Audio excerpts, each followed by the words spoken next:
જીવન બહુ વિલાસી થયું. ભોગ પ્રધાન જીવનમાં ભક્તિ છિન્ન ભિન્ન થઈ ગઈ.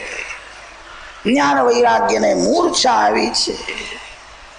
નારદજીએ કહ્યું છે, આ કલિયુગનો પ્રભાવ છે, હું તારો પ્રચાર કરીશ. નારદજી સંતોને પૂછે છે, ભક્તિનો પ્રચાર થાય, જ્ઞાન વૈરાગ જાગૃત થાય, એવો કોઈ ઉપાય બતાવો. સનત કુમારજીએ કહ્યું છે, એવો ઉપાય એક જ છે, તમે ભાગવતની કથા કરો.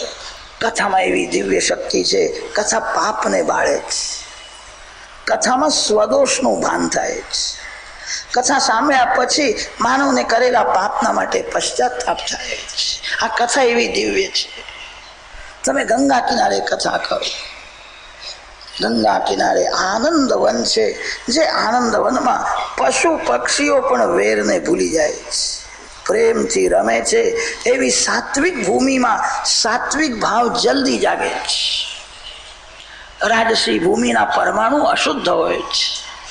સાત્વિક ભાવ જલ્દી જાગતો નથી, હૃદય પીગળતું નથી. ગંગા કિનારે આનંદવનમાં ગયા છે. મોટા મોટા દેવો ઋષિઓ કથા સાંભળવા માટે આવ્યા છે. કથાના આરંભમાં શ્રી ગોવર્ધનનાથ ભગવાનની જય બોલશો ને તો તમને બહુ લાભ થશે. ભગવાનની કોઈ દિવસ હાર થઈ નથી અને ભગવાનની કોઈ દિવસ હાર થવાની પણ નથી. હાર તો માનવની થાય છે. માનવનું જીવન જ મોટું યુદ્ધ છે. માયા ને માનવનું યુદ્ધ છે. માયા માનવને હરાવે છે. જવું છે ભગવાનના ચરણમાં. માયા જવા દેતી નથી. માયા જીવને સંસારમાં ફસાવે છે. સંસારમાં મજા છે, સ્ત્રી બહુ સુંદર છે, પુરુષ સુંદર છે, એવું બધું સમજાવી જીવને સંસારમાં ફસાવી દે છે. માયાની જીત થાય છે અને માનવની હાર થાય છે. જે બહુ પ્રેમથી જય બોલે એની હાર થશે નહીં. તમારી હાર થાય એવી ઈચ્છા હોય તો જય બોલશો નહીં. માયા બધાને હરાવે છે. પ્રેમથી શ્રી ગોવર્ધન. પહેલા કરતા અવાજ વધી ગયો. માનવ મૂર્ખ નથી, ડાયો છે. ડાયો હોવા છતાં એને કોઈ ટકોર ન કરે જ્યાં સુધી અક્કલ આવતી જ નથી. બધાને ટકોર કરનારની જરૂર છે. શ્રી ગિરિરાજ દ્વારિકા બાલકૃષ્ણ સદગુરુ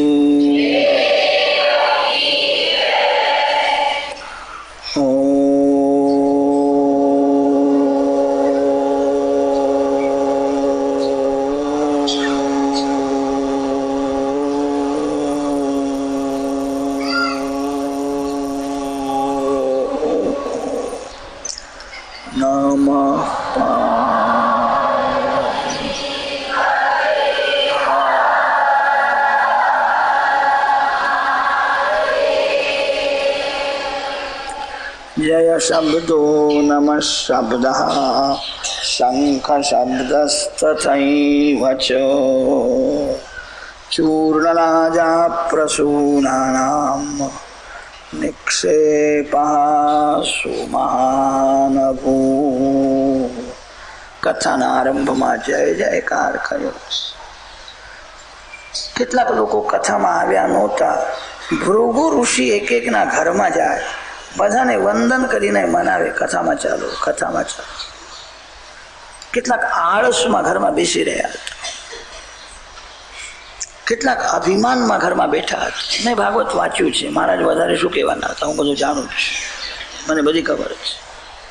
અભિમાન અને આળસમાં બેઠા હતા. એમના ઘેર ગયા, બધાને સમજાવે, અડધો કલાક કથા સાંભળો, કથામાં આવજો.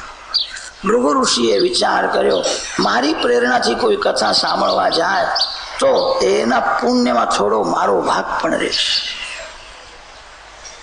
કોઈ પાપ કરતો હોય તેને સાથ આપે તો પાપ ભોગવવું પડે.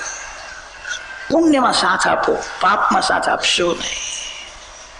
ભૃગુ ઋષિ એક એકને પ્રેરણા કરે, આપને સમય ન હોય તો મારા માટે આવો, થોડો સમય બે. ગુરુત્વા તત્ર નાયાતા ભૃગુ સંબોધ્ય ચાનયત. સનત કુમારજી વ્યાસાસનમાં વિરાજમાન છે. નારદજી મહારાજ પ્રધાન શ્રોતા છે. જે શક્તિ ભગવાનમાં છે એ જ શક્તિ ભાગવતમાં છે. ભાગવત અને ભગવાન શ્રી કૃષ્ણ બંને એક જ છે. સંતોએ તો એવું વર્ણન કર્યું છે, ભગવાન કરતા પણ ભાગવતમાં શક્તિ વધારે છે. જે કામ ભગવાન કરી શકતા નથી એ કામ ભાગવતની કથાથી થાય. શ્રી કૃષ્ણ ભગવાન દુર્યોધનને સમજાવવા માટે ગયા હતા. દુર્યોધન સુધર્યો નહીં. દુર્યોધનને પાસે બેસાડ્યો, એને ઉપદેશ કર્યો, માનતો નથી. રાવણને રામચંદ્રજીના દર્શન થયા હતા.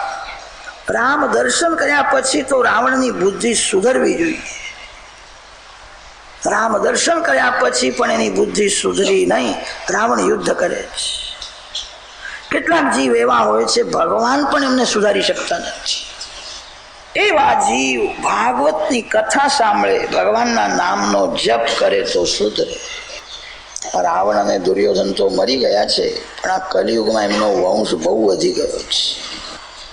ભગવાનના નામમાં, ભગવાનની કથામાં એવી શક્તિ છે. દુર્યોધન જેવો, રાવણ જેવો કોઈ જીવ હોય, શાંતિથી કથા સાંભળે, ભગવાનના નામનો જપ કરે તો એનું જીવન સુધરે. ભગવાન કરતા પણ ભગવાનના નામમાં, ભગવાનની કથામાં દિવ્ય શક્તિ છે. ગમે તેવો પાપી હોય, કથામાં પાપનો નાશ કરવાની શક્તિ છે. કથા સાંભળવાથી પાપનો નાશ થાય છે. કથાનો એક એક સિદ્ધાંત યાદ કરીને મનન કરો તો ધીરે ધીરે મન શુદ્ધ થશે. કથામાં જ મેં આજે શું સાંભળ્યું? મેં આજે સાંભળ્યું કે મંદિરમાં જઈને દર્શન કરે એ સાધારણ દર્શન છે. સાધારણ દર્શનથી સાધારણ શાંતિ મળે છે. કથાનો એક એક સિદ્ધાંત યાદ કરો. મનન કરવાથી, કથા સાંભળવાથી પાપનો નાશ થાય. કથાનો એક એક સિદ્ધાંત યાદ કરે, મનન કરે તો ધીરે ધીરે બગડેલું મન શુદ્ધ થાય. ગમે તેવો પાપી હોય, કથા સાંભળે તો એનું જીવન સુધરે.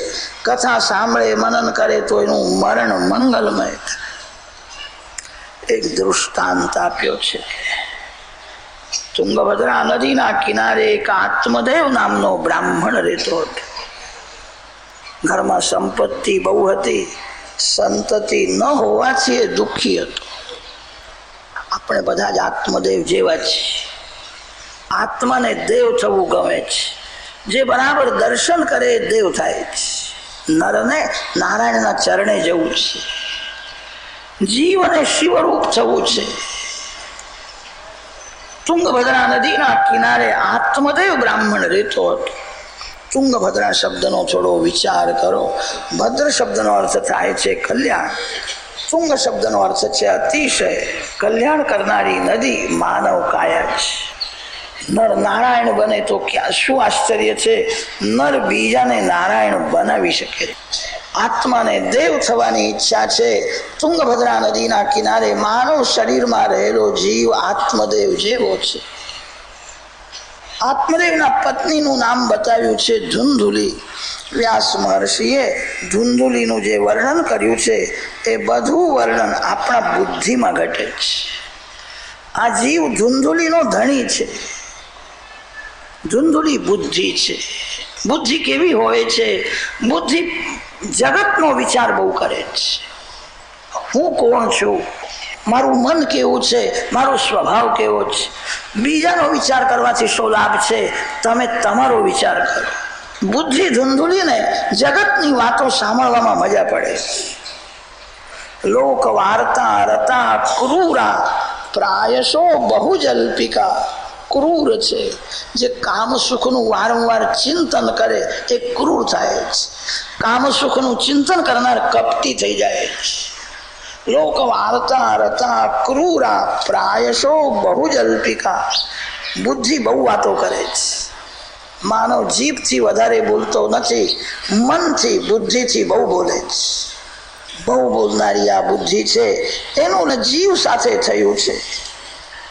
સત્સંગ કરે તો વિવેક રૂપી સત્પુત્રનો જન્મ થાય.